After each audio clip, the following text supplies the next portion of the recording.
എല്ലാ സുഹൃത്തുക്കൾക്കും പുതിയൊരു വീഡിയോയിലേക്ക് സ്വാഗതം. ഓഗസ്റ്റ് 1 മുതൽ UPI നിയമങ്ങളിൽ വലിയ മാറ്റങ്ങളാണ് വരാൻ പോകുന്നത്. അതുകൊണ്ട് തന്നെ ഈ വീഡിയോയിൽ പറയുന്ന കാര്യങ്ങൾ ശ്രദ്ധിച്ചില്ല എന്നുണ്ടെങ്കിൽ നിങ്ങളുടെ UPI ഇടപാടുകളിൽ വൻതോതിലുള്ള പണനഷ്ടം സംഭവിക്കാനുള്ള സാധ്യതയുണ്ട്. അതിനാൽ തന്നെ ഈ വീഡിയോ ഒന്ന് പ്രത്യേകം ശ്രദ്ധിക്കുക. അപ്പോൾ നമുക്ക് വീഡിയോയിലേക്ക് പോകുന്നതിന് മുമ്പായിട്ട് ഈ ചാനൽ ഒന്ന് സബ്സ്ക്രൈബ് ചെയ്യുക, ബെൽ ബട്ടൺ ഒന്ന് ഓണാക്കി ഇടുക. നിങ്ങളുടെ സുഹൃത്തുക്കൾ എല്ലാവരിലേക്കും ഈ വീഡിയോ ഒന്ന് ഷെയർ ചെയ്തെത്തിക്കുക. അതോടൊപ്പം ഈ വീഡിയോയ്ക്ക് ഒന്ന് ലൈക്കും കൂടെ ചെയ്യാൻ മറക്കാതിരിക്കുക. UPI ഇടപാടുകൾ നമ്മൾ ആദ്യമൊക്കെ നടത്തിയിരുന്നത് വളരെ ഫ്രീ ആയിട്ടായിരുന്നു. അതിനുശേഷം പുതിയതായിട്ട് വന്ന അപ്ഡേഷൻ പ്രകാരം UPI ഇടപാടുകൾ നടത്തുന്നതിന് സർവീസ് ചാർജ് നമ്മൾ കൊടുക്കേണ്ടതായിട്ട് വന്നിരുന്നു. ഇപ്പോൾ പുതിയതായിട്ട് വരുന്ന അറിയിപ്പ് പ്രകാരം നമ്മൾ UPI ആപ്പുകൾ ഉപയോഗിക്കുന്നതിന് അതിന് ഒരു ഫീസ് ഈടാക്കുന്നതിനുള്ള ആലോചനകളൊക്കെ അണിയറയിൽ നടക്കുന്നുണ്ട്. അതും വരുന്ന മുറയ്ക്ക് അതിനും ഒരു തീരുമാനമൊക്കെ ആകാനുള്ള സാധ്യതയാണ് ഉള്ളത്. പൊതുജനങ്ങളെ ബാധിക്കുന്ന ഒരു പ്രശ്നമായതിനാൽ അത് കൂടുതൽ ചർച്ച ചെയ്തതിനു ശേഷം അതിനും ഒരു തീരുമാനമാകുന്നതാണ്. ഓഗസ്റ്റ് 1 മുതൽ UPI നിയമങ്ങളിൽ വലിയ മാറ്റങ്ങളാണ് വരാൻ പോകുന്നത്. അതിൽ പ്രധാനപ്പെട്ട നമ്മൾ പ്രത്യേകം ശ്രദ്ധിക്കേണ്ട കാര്യങ്ങളാണ് ഇനി പറയുന്നത്. ദൈനംദിന പണമിടപാടുകൾക്കായി UPI ആപ്പുകളെ ആശ്രയിക്കുന്നവരാണ് ഇന്ന് വലിയൊരു വിഭാഗം ആളുകൾ. അതുകൊണ്ട് തന്നെ ഈ വരുന്ന ഓഗസ്റ്റ് 1 മുതൽ യൂണിഫൈഡ് പേയ്മെൻറ്റ് ഇൻ്റർഫേസ് UPI നിയമങ്ങളിൽ വരുന്ന മാറ്റങ്ങൾ എല്ലാവരും അറിഞ്ഞിരിക്കേണ്ടതാണ്. UPI ഇടപാടുകളുടെ സുരക്ഷ, വേഗം, വിശ്വാസ്യത എന്നിവ വർദ്ധിപ്പിക്കുക എന്ന ലക്ഷ്യത്തോടെയാണ് national payment corporation of India NCPCI UPI നിയമങ്ങളിൽ മാറ്റങ്ങൾ അവതരിപ്പിച്ചത്. ഫോൺപേ, ഗൂഗിൾ പേ, പേടിഎം ഉൾപ്പെടെയുള്ള UPI ആപ്പുകളിൽ ഏതെങ്കിലും സജീവമായി ഉപയോഗിക്കുന്നവരാണ് നിങ്ങളെങ്കിൽ തീർച്ചയായും ഈ മാറ്റങ്ങൾ അറിഞ്ഞിരിക്കേണ്ടതാണ്.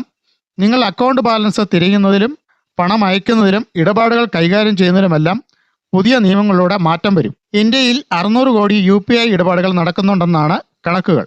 ഇടപാടുകൾ നടക്കുമ്പോൾ വരുന്ന കാലതാമസം, UPI സേവനങ്ങൾക്ക് തടസ്സം നേരിടുന്ന പ്രശ്നങ്ങൾ എന്നിവ സംബന്ധിച്ച് സമീപകാലത്തായി പരാതികൾ ഉയരുന്നുണ്ട്. ഉപഭോക്താക്കളിൽ നിന്ന് ബാലൻസ് നോക്കുക, പേയ്മെൻറ്റ് സ്റ്റാറ്റസ് ആവർത്തിച്ച് റീഫ്രഷ് ചെയ്യുക, ഇതുപോലുള്ള റിക്വസ്റ്റുകൾ ആവർത്തിച്ച് വരുന്നതാണ് ഇതിനുള്ള പ്രധാന കാരണമെന്നാണ് NCPCIയുടെ വിലയിരുത്തൽ. ഇത് സിസ്റ്റം ഓവർലോഡ് ആകുന്നതിനും മുഴുവൻ ഉപഭോക്താക്കളുടെയും ഇടപാടുകളുടെ വേഗം കുറയ്ക്കുന്നതിനും കാരണമാകുന്നു. ഇതിന് നിയന്ത്രണം കൊണ്ടുവരുന്നതാണ് പുതിയ UPI നിയമങ്ങൾ. UPI ഇടപാടുകൾ നടത്തുന്നവർ ഇനി പറയുന്ന പോയിന്റുകൾ പ്രത്യേകം ശ്രദ്ധിക്കുക, നോട്ട് ചെയ്ത് വയ്ക്കുക. ദിവസേന 50 തവണ മാത്രമേ ബാലൻസ് പരിശോധിക്കാൻ സാധിക്കൂ. അടുത്തത്, ദിവസേന 25 തവണ മാത്രമേ ലിങ്ക് ചെയ്ത ബാങ്ക് അക്കൗണ്ടുകൾ നോക്കാനാവൂ.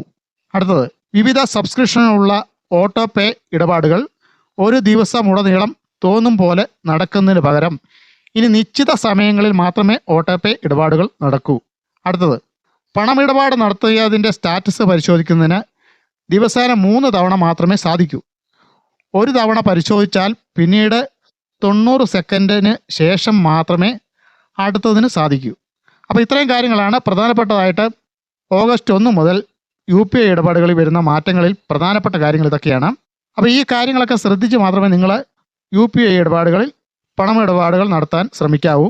ഈ കാര്യങ്ങളൊന്നും ശ്രദ്ധിക്കാതെ വന്നു കഴിഞ്ഞാൽ നമ്മുടെ ബാങ്ക് അക്കൗണ്ടിൽ നിന്ന് നല്ലൊരു തുക നമ്മൾ അറിയാണ്ട് തന്നെ UPI ഇടപാടുകളിൽ നഷ്ടപ്പെടുന്നതാണ്.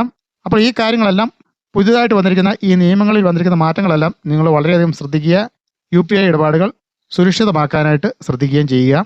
അപ്പോൾ ഈ ഒരു ഇൻഫർമേഷനൊക്കെ നിങ്ങൾക്ക് ഉപകാരപ്രദമായെങ്കിൽ ഈ ചാനലൊന്ന് സബ്സ്ക്രൈബ് ചെയ്യുക, ബെൽ ബട്ടൺ ഒന്ന് ഓണാക്കി ഇടുക. നിങ്ങളുടെ സുഹൃത്തുക്കൾ എല്ലാവരിലേക്കും ഈ വീഡിയോ ഒന്ന് ഷെയർ ചെയ്തെത്തിക്കുക. അതോടൊപ്പം അടുത്ത വീഡിയോയുമായി ഉടനെ തന്നെ എത്തുന്നതാണ്. അതുവരെ എല്ലാവർക്കും നന്ദി, നമസ്കാരം, താങ്ക് യു. ഈ ചാനലൊന്ന് സബ്സ്ക്രൈബ് ചെയ്യാൻ മറന്നാക്കരുത് കേട്ടോ. അപ്പോൾ അടുത്ത വീഡിയോയുമായി ഉടനെ തന്നെ എത്തുന്നതാണ്. Thank you.